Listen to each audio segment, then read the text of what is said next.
Hello guys, the study classes की online classes में एक बार फिर आप सभी का हार्दिक स्वागत है। तो हम साइंस पढ़ रहे थे और साइंस के चैप्टर में हम 10th क्लास का पहला चैप्टर पढ़ रहे थे जिसका नाम था रासायनिक अभिक्रिया और समीकरण। तो बहुत सारी जो समीकरण थी वो तो हमने पढ़ ली थी और अभिक्रिया है जो वो भी पढ़ ली थी। इसी के चैप्टर में जो है आज हम आगे बढ़ेंगे और दो अभिक्रिया जो है वो और पढ़ेंगे और इस चैप्टर जो है उसको हम खत्म कर देंगे।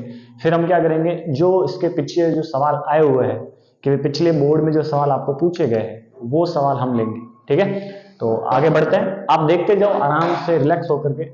वादा करता हूं आपको यही मैं समझा दूंगा, ये गारंटी है मेरी। ठीक है ना, तो आज हम उसी कड़ी में आगे बढ़ेंगे। माइक चेक कर लेता है एक बार। हाँ, चालू है। ठीक है, आपको नहीं दिखे तो मेरे को कह देना कि भाई वो दिखा नहीं। ठीक है, तो पहली अपनी अभिक्रिया देखेंगे अपचयन अभिक्रिया। कौन सी अभिक्रिया देखेंगे? अपचयन। इसी के साथ में हम एक देख लेंगे उपचयन अभिक्रिया। तो दो अभिक्रिया हम देखेंगे। ठीक है, एक तो अपन देख लेंगे उपचयन अभिक्रिया, एक अपन देख लेंगे अपचयन अभिक्रिया। दो अभिक्रिया है। यहां से बहुत बार सवाल पूछते हैं, ये ध्यान रखना। खूब बार सवाल पूछता है बोर्ड वाला जो है वो ज्यादातर यही से सवाल देता है। सवाल किस प्रकार से देता है वो भी अपन देख लेंगे। आपके सामने दो लिखा हुआ है, एक तो लिखा हुआ है अपचयन अभिक्रिया और एक आपके सामने लिखा हुआ है उपचयन अभिक्रिया। दोनों के पीछे चयन आ रहा है। देखो, इसमें भी आ रहा है चयन और उसमें भी आ रहा है चयन। मामला केवल नाम का है। अगर आपको नाम समझ में आ गया, उसका भावार्थ समझ में आ गया, रटने की जरूरत नहीं, आप बिल्कुल ऑटोमेटिकली ये समझ में आ जाएगा। एक आपने हिंदी में जो है वो उपसर्ग पढ़े होंगे आपने। ठीक है ना, हिंदी में क्या पढ़ा होगा आपने? उपसर्ग। यहां पर दो उपसर्ग लग रहे हैं, देख लो आप। एक तो है उप, एक है अप। दो। उप का मतलब होता है वृद्धि। उप का मतलब क्या होता है? वृद्धि। अप का मतलब होता है कमी। क्या होता है? कमी। ये ध्यान रखना। जैसे मैंने कहा ना, मैंने आपका अपमान किया, मतलब बुरा। तो बुरा हुआ कि नहीं हुआ? अपन अप से शब्द बनाते हैं ना, अपमान। तो अपमान का मतलब ही क्या होता है? बुरा। क्या होता है? बुरा। तो अपचयन मतलब अपचयन बुरा होगा। इस अभिक्रिया में क्या होगा? बुरा। और अप की जगह उप आ गया तो उप में होगा अच्छा, मतलब वृद्धि होगी। दो शब्द याद रखना आप। उप का मतलब होता है वृद्धि और अप का मतलब होता है कमी, या फिर आप कह दो बुरा। ये दो बातें आपको समझ में आ गई। अब देखो अपन परिभाषा निकालते हैं यहां से। ठीक है, देखो ध्यान देना मेरी तरफ। अब जैसे आ गया अपचयन, इसमें क्या होगा? सीधी सी बात, एक बात होगी इसमें। इसमें होगा एक तो ऑक्सीजन जो है इसकी कमी होगी। ऑक्सीजन की क्या होगी? कमी। ऑक्सीजन की क्या होगी? कमी। और हाइड्रोजन की होगी वृद्धि। हाइड्रोजन की क्या होगी? वृद्धि। तो वह अभिक्रिया जिसमें ऑक्सीजन की कमी और हाइड्रोजन की वृद्धि होती है उसे अपन कहते हैं अपचयन अभिक्रिया। मतलब बुरा हो रहा है। किसके साथ में बुरा हो रहा है? ऑक्सीजन के साथ में। तो कमी हो रही है, बुरा हो रहा है। अब बुरा किसके साथ में हो रहा है? ऑक्सीजन के साथ में। ठीक है ना, इसीलिए इस अभिक्रिया में देखो सिंपल सा आप इसकी परिभाषा निकाल सकते हो। वह अभिक्रिया जिसमें ऑक्सीजन की कमी होती है और हाइड्रोजन की वृद्धि होती है उसे अपन कहते हैं अपचयन अभिक्रिया। क्योंकि अप का मतलब होता है बुरा, और बुरा किसके साथ होगा? ऑक्सीजन के साथ। हमेशा ही बुरा किसके साथ होगा? ऑक्सीजन के साथ। अब जिसके साथ बुरा उसी के साथ अच्छा होगा। भगवान हमेशा ध्यान रखना, जिसके साथ बुरा करता है उसी को अच्छा करता है, और जिसके साथ में अच्छा होता है उसी के साथ में बुरा करता है। तो बुरे के साथ में अच्छा होना जरूरी है। ठीक है ना, तो देखो इसके पहले क्या हो रहा है? बुरा। किसमें? ऑक्सीजन में। तो ऑक्सीजन में कमी होगी और हाइड्रोजन में वृद्धि होगी, मतलब वो अभिक्रिया कौन सी कहलाएगी? अपचयन अभिक्रिया। अब भगवान ने इसके साथ में बुरा किया है, अब इसके साथ में बुरा किया है तो अब भला भी करेगा। ध्यान हमेशा रखना। अब आप मेहनत करोगे तो अच्छे दिन भी आएंगे। अगर आप अभी मेहनत नहीं करोगे तो आगे भी अच्छे दिन आने वाले नहीं है। तो अभी से आपको मेहनत करना पड़ेगा। तो सेम कंडीशन लागू है, देख लो।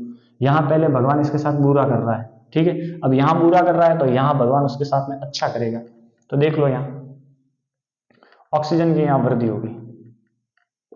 ऑक्सीजन की क्या होगी?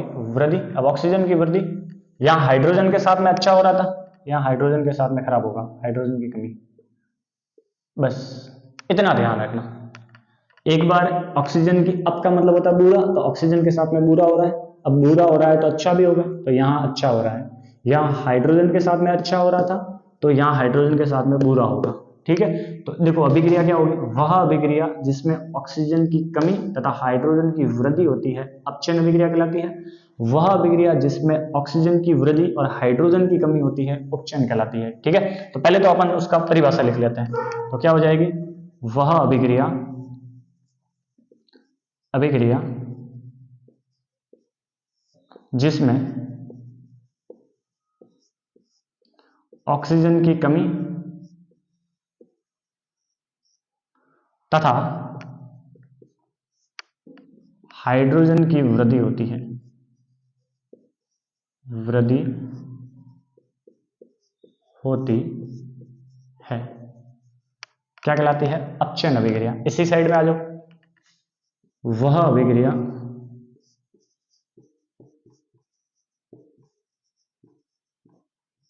जिसमें ऑक्सीजन की वृद्धि तथा हाइड्रोजन की कमी होती है, क्या कहलाती है अपने पास में, अपचयन की जगह क्या कहलाएगी, उपचयन। अपचयन, अप का मतलब ध्यान रखना, माइंड में दो बातें सेट किया करो आप। माइंड में दो बातें क्या सेट करनी है, अप का मतलब होता है बुरा और उप का मतलब होता है अच्छा।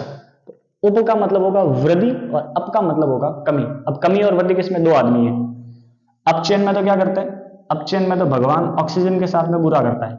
अब ऑक्सीजन के साथ में भगवान बुरा कर रहा है, लेकिन यहाँ हाइड्रोजन के साथ में अच्छा कर रहा है। देखो मान लो, देखो सिंपल सी, मंदिर में दो लोग गए, अपचयन का मतलब मान लो मंदिर है, भगवान का मंदिर है। अब भगवान में दो लोग, अपने भगवान के मंदिर में दो लोग गए, एक तो गया है ऑक्सीजन और एक गया है हाइड्रोजन। ठीक है, अब भगवान के सामने गए, दोनों ने भगवान के सामने हाथ जोड़े, हाथ जोड़ के कहा हे भगवान हमें पास करवा दे अच्छे नंबर से। तो भगवान ने कहा ठीक है। अब भगवान ने शर्त रखी कि दोनों में से एक पास होगा, एक पास नहीं होगा। तो भगवान ने कहा अब एक पास कौन होगा, तो अपचयन वाले मंदिर में भगवान ने कहा कि हाइड्रोजन पास हो जाएगा, ये पास नहीं होगा। क्यों क्यों पास नहीं होगा, क्योंकि उसमें कमी है। अब ये पास क्यों हो जाएगा, क्योंकि उसमें वृद्धि है। तो अपचयन वाले मंदिर में तो हाइड्रोजन पास हो जाएगा, ये पास नहीं होगा। ठीक है, फिर उपचयन वाले मंदिर में ये पास हो जाएगा, क्योंकि भगवान को पता है कि एक बार वो वहां कमी थी, अब इसने कमी पूरी कर ली है तो वृद्धि हो रही है, तब ये पास हो जाएगा। अब उसको घमंड था कि मैं तो पास हो गया था, अब ये फेल हो जाएगा। ठीक है ना, तो दो बातें अपने ध्यान रखना। अब मैं आपको उदाहरण लेके जो है मैं आपको समझा रहा हूं। ठीक है, अब जैसे पहला अपन उदाहरण ले लेते हैं, अपचयन वाला उदाहरण ले लेते हैं। ठीक है, और अपचयन वाला देख लो, CuO प्लस H2। इस Cu का मतलब जो है, इस Cu का मतलब है अपने पास में कॉपर ऑक्साइड। Cu को अपन क्या कहते हैं, कॉपर ऑक्साइड, कॉपर ऑक्साइड। ये अपने पास में हाइड्रोजन है, दोनों अभिक्रिया करेंगे और बन जाएगा एक तो Cu और एक बन जाएगा H2O, मतलब कॉपर और जल, कॉपर और जल। अब देखो अपन परिभाषा पढ़ते हैं, वह अभिक्रिया जिसमें ऑक्सीजन की वृद्धि, पहले भाई साहब है, इन भाई साहब के पास में ऑक्सीजन है, लेकिन ये भाई साहब जो है ये आ गए यहाँ। अब इनके पास में कोई ऑक्सीजन नहीं है। देखो इनके पास पहले ऑक्सीजन था, ये पड़ी, पहले ऑक्सीजन थी इनके पास में। अब जैसे ही उन्होंने अभिक्रिया कर ली, अब इनके पास में कोई ऑक्सीजन नहीं है। मतलब पहले ऑक्सीजन था, अब ऑक्सीजन नहीं है, मतलब ऑक्सीजन की हो रही है कमी। क्या हो रही है, कमी। और आपको पता है कि ऑक्सीजन की जो कमी है ये वो कहलाती है अपचयन। इसका मतलब यहां पर कॉपर ऑक्साइड जो है इसका हुआ है अपचयन। क्या हुआ है, अपचयन। ठीक है, अब देखो हाइड्रोजन बेचारे अकेले थे, अब उन्होंने पास में कौन आ गया, ये कौन आ गया, ऑक्सीजन आ गया। अब ये अकेला था, अब इसके पास में कौन आ गया, ऑक्सीजन। मतलब पहले ऑक्सीजन की कमी थी, अब ऑक्सीजन की हो गई वृद्धि। तो ऑक्सीजन की वृद्धि क्या कहलाती है, उपचयन। तो ये हो जाएगा, यहां पर जो हुआ है वो हुआ है उपचयन। क्या हुआ है, उपचयन हुआ, या क्या हुआ है, उपचयन। ठीक है, और मान लो आप दूसरा को उदाहरण देखना चाहते हो तो देख लो, कॉपर है, इसके साथ में अपने ऑक्सीजन है। ठीक है, अब कॉपर के साथ में ऑक्सीजन जुड़ गई तो बन गया 2CuO, मतलब कॉपर ऑक्साइड। अब देखो कॉपर के पास में कोई ऑक्सीजन नहीं थी, अब कॉपर के पास में क्या आ गई, ऑक्सीजन आ गई, कॉपर के पक्ष में क्या आ गई, ऑक्सीजन, मतलब ऑक्सीजन की हो गई वृद्धि, ऑक्सीजन की क्या हो गई यहाँ, वृद्धि। तो ऑक्सीजन की वृद्धि हुई है तो अपने को पता है कि ऑक्सीजन की वृद्धि वाला क्या कहलाता है, उपचयन। क्या कहलाता है, उपचयन। ठीक है, तो ये दोनों अभिक्रिया है, एक है उपचयन है और एक है आपके साथ में अपचयन। दोनों अभिक्रिया सिंपल है, कुछ ज्यादा टफ नहीं है। यहां से सवाल क्या पूछता है, एक आपको अभिक्रिया लिखकर देता है और अभिक्रिया लिख करके पूछता है एग्जामिनर, और पूछता क्या है कि इन दोनों में से किसका अपचयन हो रहा है और किसका उपचयन हो रहा है। अब देखो ये उतार लो, उतारने के बाद मैं आपको बताता हूँ कि पिछली बार बोर्ड में सवाल कैसा आया था। ठीक है, तो इसका आप स्क्रीनशॉट ले लो, मैं आपको बोर्ड वाला जो सवाल है वो करवा देता हूं, तब तक आप इसका एक जरा सा स्क्रीनशॉट ले लो, फिर अपन बोर्ड वाले जो सवाल है वो बोर्ड वाले सवाल कर लेते हैं। ठीक है, कि अभी किसका अपचयन हुआ है और किसका उपचयन हुआ है। ये बहुत सारे सवाल जो है बहुत बार पूछता है, एक बार ये उतार लो आप, फिर अपन आगे बढ़ते हैं। ठीक है, जैसे एक सवाल आया हुआ है बोर्ड में आपके सामने और मैं यहाँ लिख रहा हूं, तो आप उसका आंसर देने की कोशिश करना कि भाई ये सवाल जो है वो सवाल का आंसर क्या हो सकता है। मिटा दूं? ठीक, आगे बढ़ते हैं अपन। आगे बढ़कर एक सवाल आपके सामने आया हुआ है, तो पहले तो आप सवाल देखना आराम से और फिर उसका जो है वो आंसर निकालने की कोशिश करना कि आखिरकार इसका क्या आंसर हो सकता है। ठीक है, ठीक, आपके सामने दे रखा है ZNO प्लस Cu। क्या दे रखा है, ZNO प्लस Cu की जगह कार्बन ही दे रखा है, चलो कार्बन ले लेते हैं अपन। ठीक, अभिक्रिया दे रखी है आपके सामने Zn प्लस Cu, ये आपके सामने अभिक्रिया दे रखी है। ठीक, अब इसको बहुत सिंपल है, आप खुद इसको देखो पहले, दोनों पकड़ो, एक भाई साहब ये है और एक भाई साहब ये है। पहले वाले भाई साहब के साथ में है ऑक्सीजन, अब जैसे ही वो चलकर रवाना हुए और देखा कि अब उनके साथ में ऑक्सीजन नहीं है, मतलब ऑक्सीजन की क्या हो रही है, कमी। क्या हो रही है, कमी, और ऑक्सीजन की कमी हो रही है तो अपने को पता है कि बूरा हो रहा है, और बूरे का मतलब होता है अप, तो हो गया अपचयन। क्या हो गया, अपचयन। अब दूसरे वाले भाई साहब देखो, और दूसरे वाले भाई साहब रवाना हुए और जब देखा तो उनके साथ में और कोई एक साथ में पास में था, और देखा पहले ऑक्सीजन नहीं था तो देखा अब ऑक्सीजन है, मतलब ऑक्सीजन की वृद्धि हुई है। ऑक्सीजन की क्या हुई है, वृद्धि। तो ऑक्सीजन की वृद्धि, और आपको पता है ऑक्सीजन की वृद्धि होती है तो उप होता है, तो क्या हो जाएगा, उपचयन। क्या हो जाएगा, उपचयन। ठीक है, तो ये आपके सवाल पूछा गया था, तो ये सवाल आप देख लो, ये अपने माध्यमिक शिक्षा बोर्ड 2016 में आया था। माध्यमिक शिक्षा बोर्ड 2016 का ये सवाल था। ठीक है, 1 नंबर का सवाल था, और 1 नंबर के सवाल में यहाँ सवाल पूछा था रेडॉक्स अभिक्रिया, तो अपन वो भी देख लेते कि रेडॉक्स अभिक्रिया क्या है। रेडॉक्स अभिक्रिया, तो रेडॉक्स अभिक्रिया सिंपल, अभी मैंने आपके भगवान के 2 मंदिर के नाम बताए थे, और भगवान के जो 2 मंदिर थे उन 2 मंदिरों का नाम क्या था, एक का नाम था अपचन, एक का नाम था उपचन। अब जैसे ये दोनों मिल गए और दोनों का मिलना वही क्या कहलाता है, रेडॉक्स अभिक्रिया। मतलब अपचन की अभिक्रिया भी होगी और उपचन की अभिक्रिया भी होगी, अपचन और उपचन दोनों अभिक्रिया होगी, उसी अभिक्रिया को क्या कहेंगे, रेडॉक्स। तो सिंपल है, वह अभिक्रिया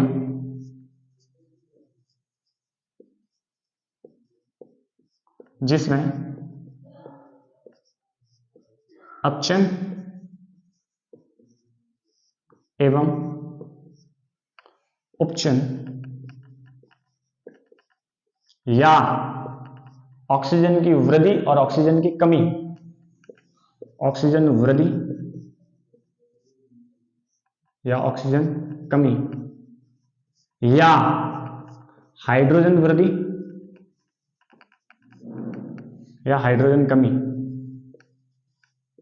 दोनों हो, तो उसे अपन क्या कहेंगे, तो उसे अपन कहेंगे रेडॉक्स अभिक्रिया। इसका मतलब आपको ये भी पूछ सकता है कि रेडॉक्स अभिक्रिया का उदाहरण क्या है, तो आपके सामने है, ये रहा, ये रेडॉक्स अभिक्रिया के उदाहरण है। देखो इसका हो रहा है अपने पास में अपचन, इसका हो रहा है अपने पास में उपचयन, मतलब अपचयन भी हो रहा है और उपचयन भी हो रहा है, ऑक्सीजन की कमी भी हो रही है और ऑक्सीजन की वृद्धि भी होती है। तो वह अभिक्रिया जिसमें ऑक्सीजन की कमी और वृद्धि दोनों होती है उसे अपन क्या कहते हैं, रेडॉक्स अभिक्रिया। ये खूब बार सवाल पूछता है, निम्नलिखित में से किसका अपचयन हो रहा है, किसका उपचयन हो रहा है, ये विशेष ध्यान रखना। सवाल पूछता है रेडॉक्स अभिक्रिया क्या है, ठीक है ना। तो मैंने आपको 3 अभिक्रिया बता दी, अपचयन बता दिया, उपचयन बता दिया, और तीसरी मैंने आपको बता दी रेडॉक्स अभिक्रिया, ठीक है। तो आज के लिए इतना ही करेंगे अपन, क्योंकि छोटा वीडियो बढ़ाएंगे, फिर अपन छोटे छोटे वीडियो में सब पूरा करता चलेंगे, ठीक है ना। इसके जो नोट्स है वो बकायदा आपको हैंड राइटिंग नोट्स जो है वो भी मिल जाएंगे, मेरे पास में पड़े हैं, और नोट्स ये कहे हैं मैंने हाथ से बनाए हुए, ठीक है। तो अगर आप में से कोई नोट्स जो है वो खरीदना चाहता है, फ्री ऑफ कॉस्ट, 1 रुपया भी नहीं लगेगा, फ्री, ठीक है। सेवा कह दो आप, सेवा तो कहीं की कहे, मतलब हम जो है वो अच्छा काम ही कर रहे हैं, अब हम अच्छा करेंगे तो भगवान ऑटोमेटिकली अच्छा करेगा। मेरा तो एक ही सिद्धांत है, और मैं बच्चों को यही कहता हूँ हर क्लास में कि होगा वही जो ऊपर वाला चाहेगा, मतलब होगा वही जो भगवान चाहेगा, भगवान से बढ़कर कुछ नहीं हो सकता, क्योंकि पहले से तय है क्या होगा क्या नहीं होगा। तो आप हताश मत होना प्लीज, तो आप हताश मत हुआ करो, आप तो हमेशा मन प्रसन्न करके आप खूब पढ़ा करो, ठीक है ना। कभी लगता है डिमोटिवेट जो है तो कोई बात नहीं, उसको नेगलेक्ट किया करो, ज्यादा जो है उस शब्दों के बारे में सोचा मत करो। अगर आप जितना ज्यादा शब्दों के बारे में सोचोगे तो फिर क्या डिमोटिवेट हो जाओगे कि एग्जाम आ गए हैं, अब टाइम टेबल तो आ गया है, फरवरी में तो एग्जाम हो जाएंगे, क्या करें। तो अब वो चिंता करने से कुछ नहीं होगा, क्योंकि अब समय ही इतना है, तो अब हम उसमें कुछ नहीं कर सकते हैं, हम मतलब आप उसमें कुछ नहीं कर सकते, तय है समय के बाद ये है। अब जो समय है उसको आप कैसे अच्छे से अच्छा कर सकते हैं उसके बारे में सोचा करो ना। बच्चा क्या होता है कि भाई डिमोटिवेट हो जाता है, सोचता है यार 1 महीने में कैसा पूरा कर लेंगे, कैसे हो जाएगा, इतना सारा सिलेबस है, इतने सारे सब्जेक्ट है, तो कुछ नहीं करना। आप तो बी पॉजिटिव रहो, अच्छा ही होगा। भगवान किसी का बुरा सोचता ही नहीं है, ठीक है ना, बुरा नहीं सोचेगा। अगर हम अपना 100% पूरा देंगे तो भगवान बुरा नहीं सोचेगा। और ना तुम सोचते हो कि हम तो अगरबत्ती करेंगे परसेंटेज बन जाएंगे, नहीं, तो भगवान भी उसी का साथ देता है जो मन से पढ़ता है, ठीक है ना। और आप अगर ये पॉजिटिविटी चाहते हो तो मंदिर जाया करो, ठीक है ना। तो मंदिर जाओगे तो क्या आपकी पॉजिटिविटी रहेगी, वरना आप डिमोटिवेट हो जाओगे और फालतू में कहोगे ये हो गया वो हो गया, मैं तो वहाँ चला गया, ऐसे हो गया, तो वो अपने नहीं होगा, ठीक है ना। तो पॉजिटिव रहा करो, खूब हंसा करो, आराम से पढ़ाई करा करो। कोई कहता है कि इतना टाइम रहा है, वो 100 रहा, टाइम है, महीना भर तो है कम से कम, ठीक है ना। तो आज के लिए इतना ही करेंगे, तो धन्यवाद, ठीक है। चैनल को, हाँ से नहीं बोलना चाहिए लेकिन बोल देता हूँ मैं आपके, चैनल को सब्सक्राइब किया करो, कमेंट किया करो, अच्छा लगे आपको तो चैनल को आगे से आगे भेजा करो, अपने कोई दोस्त है तो उसको भी भेजा करो कि भाई ये चैनल है उसको सब्सक्राइब कर ले। हम जो है अभी जल्द ही CET का है वो भी ले आएंगे, एक PTET का है वो भी ले आएंगे, और एक अभी जो है छुट्टियों में अपन ये BSTC का जो है वो भी आपके कोर्स करवा देंगे, ठीक है। तो आज के लिए इतना ही, धन्यवाद आप सभी का प्यार देने के लिए, खूब खूब धन्यवाद, ठीक है। हाँ, मेरे से कोई सवाल वाल आपको पूछना हो तो कमेंट बॉक्स में आप पिन कर सकते हो सवाल कि हमारा ये सवाल है, ठीक है ना। धन्यवाद।